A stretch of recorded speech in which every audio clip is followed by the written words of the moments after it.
नमस्कार। एकेटी chemistry class में एक बार फिर से आपका स्वागत है। आज हम क्लास 12th फिजिक्स का वीडियो नंबर 2 चैप्टर 1 में आज हम पढ़ेंगे विद्युत क्षेत्र की तीव्रता के बारे में। ठीक है, आइए समझते हैं विद्युत क्षेत्र की तीव्रता क्या होती है। विद्युत क्षेत्र की तीव्रता को अंग्रेजी में इंटेंसिटी ऑफ इलेक्ट्रिक फील्ड कहा जाता है। इंटेंसिटी ऑफ इलेक्ट्रिक फील्ड कहा जाता है। तो सबसे पहले हम इसका परिभाषा देखेंगे। तो परिभाषा क्या कहता है समझिए। विद्युत क्षेत्र में एकांक धन आवेश, किसी भी विद्युत क्षेत्र में एकांक धन आवेश पर लगने वाले, ठीक है, जो एक क्षेत्र होता है, विद्युत क्षेत्र होता है, उस पर जो एकांक धन आवेश जो लगता है, ठीक है, एकांक धन आवेश पर लगने वाले विद्युत बल को ही विद्युत क्षेत्र की तीव्रता कहा जाता है। बात समझ गए होंगे। विद्युत क्षेत्र जो हमारा वो क्षेत्र होता है, यानी विद्युत का जो क्षेत्र होता है, ठीक है, उस पर एकांक धन आवेश पर लगने वाले विद्युत बल को विद्युत क्षेत्र की तीव्रता कहा जाता है। अलग अलग बुक में अलग अलग डिफिनीशन दिया गया है, लेकिन मीनिंग एक होना चाहिए। आपका लैंग्वेज कुछ भी हो, ठीक है। तो आप किसी बुक में कुछ और दिया होगा, अन्य बुक में कुछ और, एनसीईआरटी कुछ और दिया होगा। हमने उसी परिभाषा को एक सरल भाषा में आपको समझाने की कोशिश की है, ठीक है। जो सारी परिभाषाओं जो अलग अलग हैं उनको याद करना थोड़ा कठिन हो जाता है बच्चों के लिए, इसलिए उनको एक साधारण, एक सरल भाषा में हम उस डिफिनीशन को हमने यहाँ पे लिखा है, ठीक है। एक बार फिर देखते हैं कि इसका डिफिनीशन क्या हो सकता है।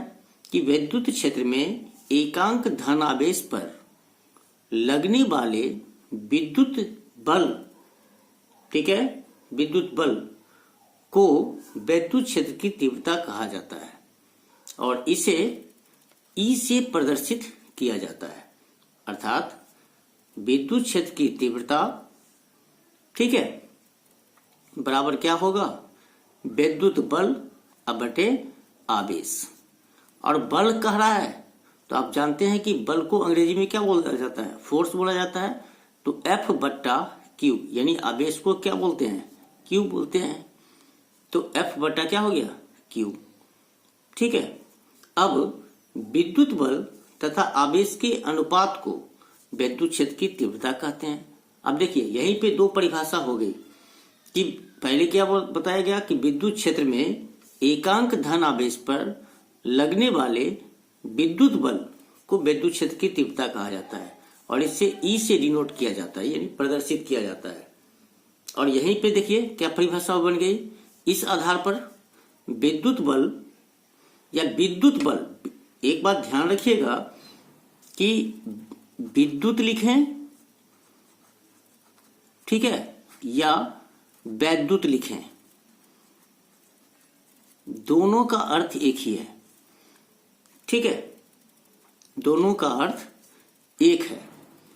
तो विद्युत बल बोलिए या वैद्युत बल बोलिए, कोई बात नहीं है, दोनों चूंकि मीनिंग ही सेम है, इसलिए ये नाम या तो वैद्युत बोलिए या विद्युत बोल सकते हैं आप इसको। तो वैद्युत बल या विद्युत बल तथा आवेश के अनुपात, देखिए आवेश के अनुपात ही हो गया ना, रेशियो में आ गया, बट्टे में आ गया, अनुपात को विद्युत क्षेत्र की तीव्रता कहा जाता है, ठीक है। यहां तक समझ गए। अब हम थोड़ी सी बात और हम समझा रहे हैं, ध्यान से समझिए इसको। अब हम चलते हैं मात्रक एवं बीमा की तरफ। मात्रक देखिए क्या कैसे निकाल सकते हैं इसको। हम समझे हैं कि विद्युत बल यानी विद्युत क्षेत्र की तीव्रता को हम किससे प्रदर्शित करते हैं, ई से। तो हमने यहां लिखा ई, और ई बराबर हम क्या निकाले हैं, एफ बाई क्यू, ठीक है। तो हम मात्रक जो निकालते हैं एफ बटे क्यू का मात्रक पहले लिखते हैं, एफ बटा क्यू ब्रैकेट में ले लेंगे और लगा देंगे यहां मात्रक। अब बल का मात्रक क्या होता है? बल का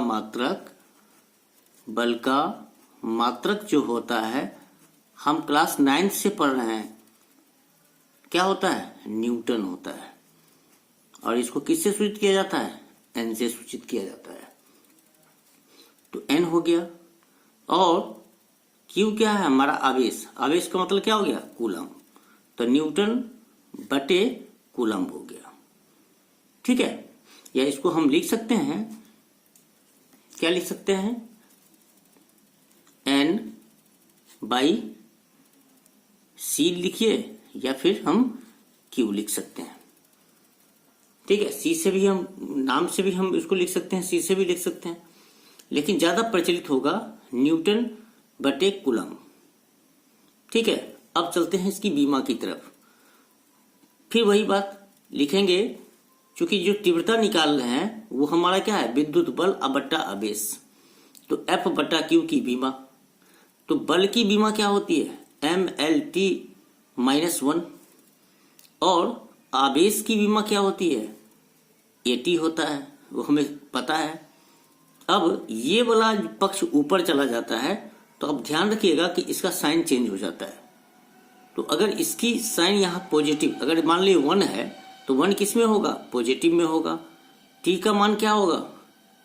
पॉजिटिव होगा, यानी पॉजिटिव 1 होगा।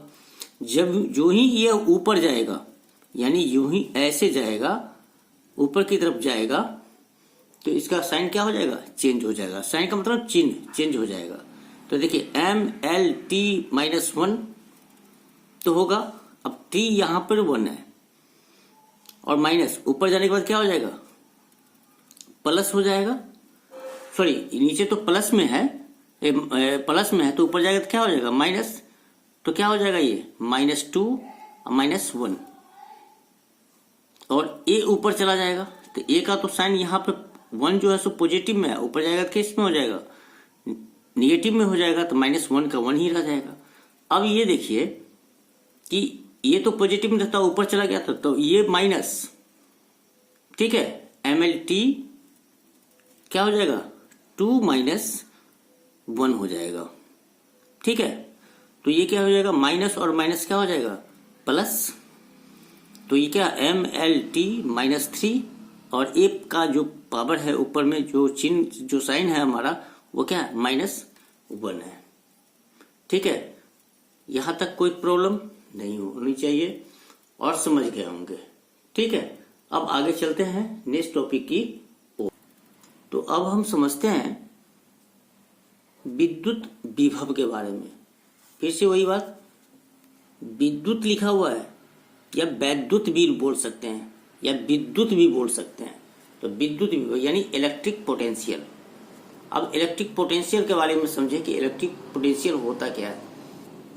देखिए, फिर एकांक का मतलब होता है एक। तो एकांक धनावेश को अनंत से विद्युत क्षेत्र के किसी बिंदु तक, क्या कहा? एकांक धनावेश को अनंत से विद्युत क्षेत्र के किसी बिंदु तक लाने में किया गया कार्य को विद्युत विभव कहा जाता है। यानी एकांक धन आवेश को, जो एकांक यानी पॉजिटिव आवेश को अनंत से विद्युत क्षेत्र के किसी बिंदु तक लाने में किया गया जो कार्य होता है, वो हमारा कहलाता है क्या चीज? विद्युत विभव या वैद्युत विभव कहते हैं। ठीक है, सॉरी। इसे V से प्रदर्शित किया जाता है। किसे करते हैं? V से, यानी विभव को हम V से प्रदर्शित करते हैं। अब देखिए कि वैद्युत विभव क्या होता है। तो वैद्युत विभव बराबर होता है कार्य बट्टे आवेश। क्या होता है? कार्य बट्टे आवेश। और याद रखिए कि कार्य का अंग्रेजी क्या होता है? वर्क होता है। और जिसको किससे प्रदर्शित किया जाता है? W से। ठीक है, और आवेश को किससे किया जाता है? आवेश का इंग्लिश में बोलते हैं इसको चार्ज। और चार्ज क्या होता है? Q होता है। तो क्या बन गया, V बराबर W/Q, यानी W/Q। ठीक है, क्योंकि विद्युत विभव को हम कैसे समझ रहे हैं, कार्य बट्टे आवेश से समझ रहे हैं। अब देखिए, तो ये यहाँ पर बन जाता है कि V बराबर W/Q। अब इसकी बीमा के बारे में छोटी छोटी टॉपिक सब है, इसको ध्यान से समझना, चाहिए जो आगे का जो फॉर्मूला है, आगे का जो डेरिवेशन है, उसको समझने में आपको परेशानी नहीं होगी। इसलिए एक एक टॉपिक को, छोटी से छोटी चीज को आप बहुत ही बारीकी से समझने की कोशिश करें। अब मात्रक देखिए, मात्रक कैसे निकालते हैं, इसका मात्रक और बीमा कैसे निकालेंगे। अब ऊपर हमने पढ़ा है फॉर्मूले से कि V बराबर क्या होता है, W/Q। ये हमने पढ़ा है यहाँ से, विद्युत विभव बराबर होता है कार्य बट्टे आवेश। अब V का मात्रक क्या हो गया, यानी विभव का मात्रक क्या होगा, तो W/Q का मात्रक ऐसे लिखेंगे, जैसे लिख रहे हैं ठीक उसी प्रकार से आपको लिखना है।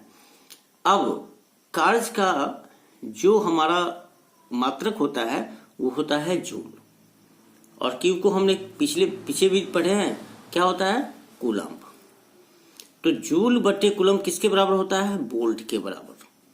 तो इसको या तो ये लिख सकते हैं या दूसरा मात्रक हम लिख सकते हैं वोल्ट। ठीक है, अब देखते हैं कि V का बीमा क्या होता है, यानी विभव का, विद्युत विभव का बीमा क्या होता है। तो फिर वही फॉर्मूला यूज करेंगे, W/Q का बीमा। अब W का बीमा क्या होता है हमारा, यानी कार्य का बीमा क्या होता है, ये क्लास 11th में आपने यूनिट ऑफ डायमेंशन में आपने पढ़ा होगा बीमा निकालने का। अगर आपने नहीं सीखा है तो हम एक अलग से यूनिट एंड डायमेंशन का बीमा का एक वीडियो हम बना देंगे, आप उसको ध्यान से समझिएगा। ठीक है, ये निकालना आना चाहिए। अगर ये नहीं आता है तो आप इसको मात्रक आप नहीं निकाल सकते हैं, ना ही इस बीमा, चूंकि मात्रक आपको याद होगा या रट्टा मार सकते हैं, रट सकते हैं, लेकिन बीमा निकालने के लिए आपको समझना होगा। इसलिए आप ध्यान से इस चीज को बहुत ही बारीकी से समझने की कोशिश करिए। अब देखिए, mL²T-2 किसका होता है, ये कार्य का बीमा होता है, और Q का बीमा क्या होता है, AT। और हमने आपको बताया है कि ये वैल्यू अगर ऊपर जाता है तो ऊपर वाला जब ये नीचे जाता है, यानी पॉजिटिव साइन होगा तो वो बन जाएगा निगेटिव। ठीक है, या निगेटिव होगा नीचे वाला और ऊपर जाएगा तो वो हो जाएगा पॉजिटिव। ये बात को एकदम ध्यान से समझिए। अब देखिए कि यहां पर A और T है, तो A तो नीचे है लेकिन ऊपर तो नहीं है, तो ये A लिखें या ना लिखें कोई फर्क पड़ने वाली बात नहीं है। ठीक है, तो यहाँ पे 2-3 बात को ध्यान से आपको रखना पड़ेगा कि क्या ML, तो ML² तो यहाँ तक तो कोई दिक्कत नहीं है, A लिखें या ना लिखें कोई फर्क पड़ने वाली बात नहीं है। और T का यहाँ जो वैल्यू है ये 1 अगर रखते हैं तो ये क्या होगा, 1 पॉजिटिव में होगा, और ऊपर जाएगा तो क्या हो जाएगा, निगेटिव हो जाएगा। तो ऊपर जो ही जाएगा तो क्या हो जाएगा, -2 और -1 क्या हो जाएगा, +3। तो T का कितना हो गया, 3। और यहां लिख सकते हैं आप, A लगा सकते हैं, A का साइन क्या हो जाएगा, क्योंकि नीचे किस में है, पॉजिटिव में है, तो ऊपर जाएगा किस में हो जाएगा, वो निगेटिव में हो जाएगा, तो लिख सकते हैं उसको। ठीक है, तो इसकी बीमा क्या हो गई, mL²T-3। ठीक है, अब नेक्स्ट टॉपिक है हमारा वैद्युत विभवांतर, जिसको बोला जाता है इलेक्ट्रिक पोटेंशियल डिफरेंस।